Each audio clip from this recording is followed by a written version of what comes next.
వాళ్ళ బెడ్రూమ్ లో దూరి పాటలు పడ్డానికి సిగ్గులేదా మీకు? ఆహా, మీకులేని సిగ్గు మాకెందుకు?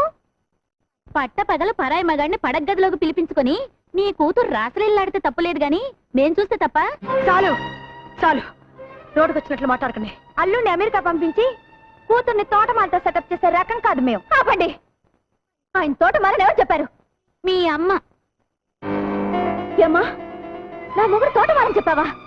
అంతకన్నా తక్కువ మాట దొరకలేదు చెప్పడానికి. ఏమండి, మా అమ్మ మిమ్మల్ని తోటమాలి అని చెప్పడం మీకు తెలుసా? తెలుసు.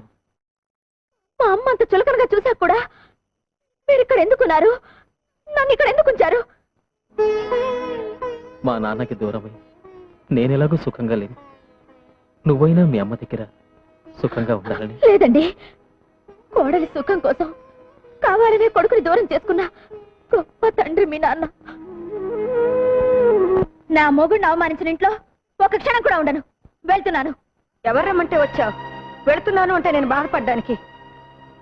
ఓహో, గుడ్ బై.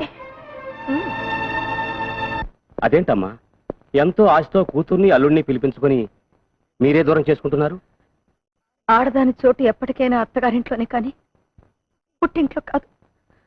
తండ్రి కొడుకుల్ని దూరం చేసిందన్న పాపం నా కూతురికి రాకూడదు. వాడు చేయి దాటిపోయాడు.